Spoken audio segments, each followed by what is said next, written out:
சென்னை பெரம்பூரில் பகுஜன் சமாஜ் கட்சியின் தமிழ்நாடு தலைவர் ஆம்ஸ்ட்ராங் படுகொலை செய்யப்பட்டுள்ள நிலையில் அவரது ஆதரவாளர்கள் தொடர்ந்து சாலை மறியலில் ஈடுபட்டு வருகின்றனர். இதுகுறித்த கூடுதல் தகவல்களை எமது செய்தியாளர் சசிதரனிடம் கேட்கலாம்.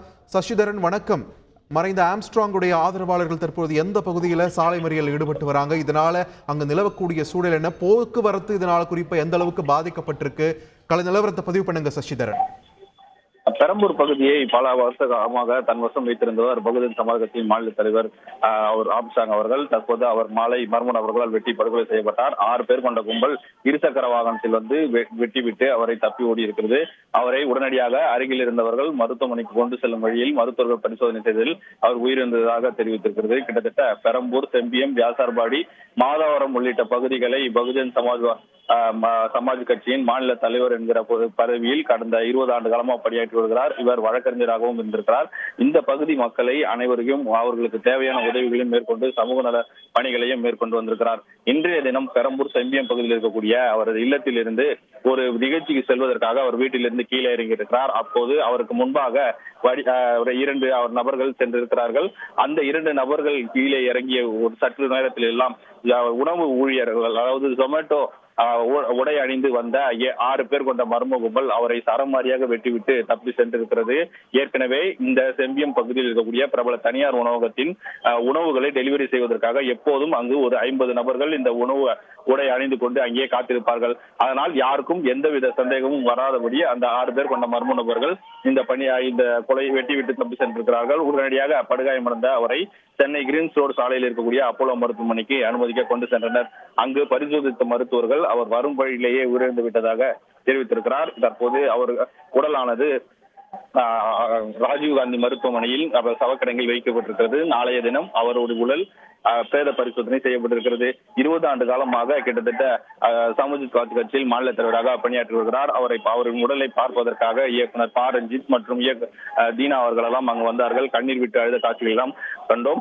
தற்போது அவர் வீட்டிலிருந்து வெளியே செல்லக்கூடிய அந்த சம்பவத்தை யாரோ முன்பே மர்ம நபர்களுக்கு தெரிவித்திருப்பதாகவும் அதன் மூலமே இந்த சம்பவம் நடைபெற்றிருப்பதாக மாலை முதல் அந்த 6 பேர் கொண்ட கும்பல் அங்கு சுற்றித் திரிந்ததும் போலீசார் விசாரணையில் தெரிய வந்திருக்கிறது. ஏற்கனவே பல்வேறு காவல் நிலையங்களில் இந்த நபர்கள் சுற்றி இருந்ததும் தெரிய வந்திருக்கிறது. இந்த நிலையில் அவருடைய அந்த உயிரிழப்பை கண்டித்து அவரது உடலை பார்க்க வேண்டும் என அவரது ஆதரவாளர்கள் மருத்துவமனையின் உள்ளே இருக்கக்கூடிய அந்த சவக்கிடங்கிற்கு வருகை தந்தார்கள். அங்கு உள்ளே மருத்துவமனை நிர்வாகத்தின் அனுமதி இல்லாமல் அவரை யாரும் அனுமதிக்க முடியாது என போலீசார் கூறியதை அடுத்து அங்கிருந்து வெளியே வந்து பூந்தமல்லி நெடுஞ்சாலையில் மறியலில் ஈடுபட்டு வருகிறார்கள். சுமார் 1 மணி நேரத்திற்கும் மேலாக 200க்கும் மேற்பட்டோர் பூந்தமல்லி நெடுஞ்சாலை ராஜீவ்காந்தி அரசு மருத்துவமனையின் வெளியில் மறியலில் ஈடுபட்டதால் இருபுறங்களிலும் போக்குவரத்தானது பாதிக்கப்பட்டிருக்கிறது.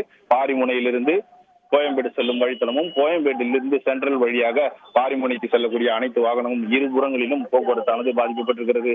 இங்கு 1000க்கும் மேற்பட்ட போலீசார் துணை ஆணையர்கள் தலைமையில் குவிக்கப்பட்டிருக்கக்கூடிய நிலையில் கைது செய்ய வேண்டும், வெட்டிவிட்டு தப்பி சென்ற நபர்கள், கொலை செய்து விட்டு தப்பி சென்ற நபர்களை உடனடியாக கைது செய்ய வேண்டும் என வலியுறுத்தி கோஷங்களை எழுப்பி அவர்களும் வாக்குவாதத்தில் ஈடுபட்டு வருகிறார்கள். முதலில் மருத்துவமனை வளாகத்தின் வாயிலில் தான் மறியலில் ஈடுபட்டார்கள். அங்கு வாகனங்கள் எதுவும் தடை செய்யப்படவில்லை என்கிற காரணத்தினால் அங்கிருந்து தற்போது ராஜீவ்காந்தி மருத்துவமனையின் சென்ட்ரல் ரயில் நிலையம் இருக்கக்கூடிய அந்த ஜங்ஷனில் வைத்து தற்போது மறியலில் ஈடுபட்டு வருகிறார்கள். ஏற்கனவே இந்த கொலை சம்பந்தமாக தற்போது 5 தனிப்படைகள் அமைத்து தீவிர தேடுதல் வேட்டையில் போலீசார் ஈடுபட்டு வரக்கூடிய நிலையில் இவர்கள் கொலை செய்யப்பட்ட நபர்கள் என்ன காரணத்திற்காக கொலை செய்தார்கள், முன்விரோதம் ஏற்கனவே இருந்ததா என்பது குறித்துமான விசாரணையை போலீசார் தீவிரப்படுத்தியிருக்கிறார்கள். இவர் உடன் சென்ற அந்த 2 பேருக்கும் காயம் ஏற்பட்டிருக்கிறது. அவர்களும் 16 தையல்கள், கிட்டத்தட்ட 16 தையல் போட்டு அரசு ஸ்டான்லி மருத்துவமனையில் அனுமதிக்கப்பட்டிருக்கிறார்கள். வீரமணி என்பவருக்கு வலது காதில் வெட்டு காயங்கள் ஏற்பட்டிருக்கிறது. அவருக்கு 17 தையல்கள் வலது காதில் போடப்பட்டிருக்கிறது. முதுகில் 9 தையல்களும் போடப்பட்டிருக்கிறது. பாலாஜி என்பவருக்கு காலில் வெட்டு காயம் ஏற்பட்டு இருவரும் அரசு ஸ்டான்லி பொது மருத்துவமனையில் தீவிர சிகிச்சை பிரிவில் அனுமதிக்கப்பட்டு சிகிச்சை பெற்று வருகிறார்கள். இந்த சம்பவம் நடைபெற்ற இடத்தில் அருகில் அந்த 2 நாட்டு வெடிகுண்டுகள் மற்றும் கத்தி, அருவாள்கள் உள்ளிட்டவைகள் பறிமுதல் செய்திருக்கிறார்கள். 6 பேர் கொண்ட மர்ம நபர்கள் வெட்டி விட்டு தப்பி செல்லும் போது அனைத்து ஆயுதங்களையும் அங்கேயே விட்டுவிட்டு சென்றிருக்கிறார்கள். இவர்கள் எங்கிருந்து வந்தார்கள், எந்த வழியாக சென்றார்கள் என்பது குறித்து போலீசார் தற்போது தீவிர விசாரணை மேற்கொண்டு வருகிறார்கள். பல்வேறு பகுதிகளும் ஆற்காடு நோக்கி ஒரு வேலூர் நோக்கி ஒரு ஈசிஆர் நோக்கி என 5 பிரிவுகள் 5 இடங்களில் தற்போது தனிப்படை போலீசார் விரைந்திருக்கிறார்கள். கிட்டத்தட்ட இன்று இரவே கொலை செய்யப்பட்ட நபர்களை கைது செய்வார்கள் எனவும் காவல்துறை வட்டாரங்கள் தெரிவிக்கின்றன. இந்த மறியலில் ஈடுபட்டு வரக்கூடிய நபர்கள் உடனடியாக கைது செய்ய வேண்டும் என்கிற கோஷங்களை எழுப்பி வருவதால் இருபுறங்களிலும் சாலை மறியலில் போக்குவரத்து வெகுவாக பாதிக்கப்பட்டிருக்கிறது. சசிதரன், இந்த சம்பவம் நடந்த இடம் பெரம்பூர் மாதிரியான ஒரு பிஸி ஸ்பாட். இது சம்பந்தமான ஏதாவது சிசிடிவி காட்சிகள் எதுவும் வெளியாகி இருக்கிறதா? போலீசார் இந்த தேடுதல் வேட்டையை முடுக்கி விடுவதற்கு ஏதேனும் விளக்கம் கொடுத்திருக்கிறார்களா? அவர் வீட்டில் இருக்கக்கூடிய அவர் தற்போது வசித்து வரக்கூடிய அந்த வீடானது அவரது பூர்வீக இல்லம். அந்த இல்லத்தில் தற்போது பராமரிப்பு பணிகளானது நடைபெற்று வருகிறது. அதுவரை அவர் வேறு ஒரு இடத்தில் தான் இருக்கிறார். அந்த அபார்ட்மெண்டில் இருந்து இந்த வீட்டில் இங்கிருந்து நிகழ்ச்சி செல்வதாக தெரிகிறது. இதையெல்லாம் முன்பே அறிந்த நபர்கள், மர்ம நபர்கள் அவரை நோட்டமிட்டே தான் திட்டமிட்டு இந்த கொலையை செய்திருப்பதாகவும் போலீசார் தரப்பில் தகவல் தெரிவிக்கப்படுகிறது. கிட்டத்தட்ட தற்போது செம்பியம் காவல் நிலையம் அருகிலும் 200க்கும் மேற்பட்ட நபர்கள் அங்கு மறியலில் ஈடுபட்டு வருகிறார்கள்.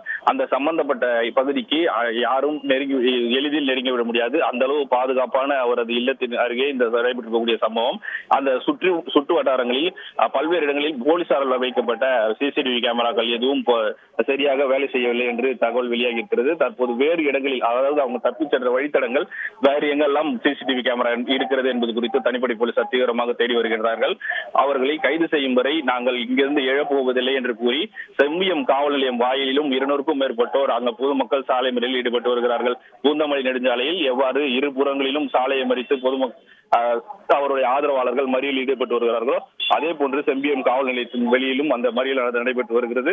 இந்த பகுதியை பொறுத்த மட்டில் அந்த சென்ட்ரல் ரயில் நிலையத்திற்கும் இரவு நேரங்களில் எழும்பூர் ரயில் நிலையங்களுக்கு செல்லக்கூடிய பொதுமக்கள் வெகுவாக பாதிக்கப்பட்டிருக்கிறார்கள். பாரிமுனையிலிருந்து சென்ட்ரல் நோக்கி வரக்கூடிய வாகனங்கள் அனைத்தும் அண்ணா சாலை வழியாக திருப்பிவிடப்பட்டிருக்கிறது. சென்ட்ரல் ரயில் நிலையத்தில் வரக்கூடிய வழித்தடங்களாகவும் கொத்தால் சாவடி வழியாக மாற்றம் செய்யப்பட்டும் பேசன் சாலை வால்டாக் சாலையாக திருப்பிவிடப்பட்டு மின்ட்டு வழியாக மற்ற பகுதிகளுக்கு செல்ல திருப்பி அறிவிக்கப்பட்டிருக்கிறது.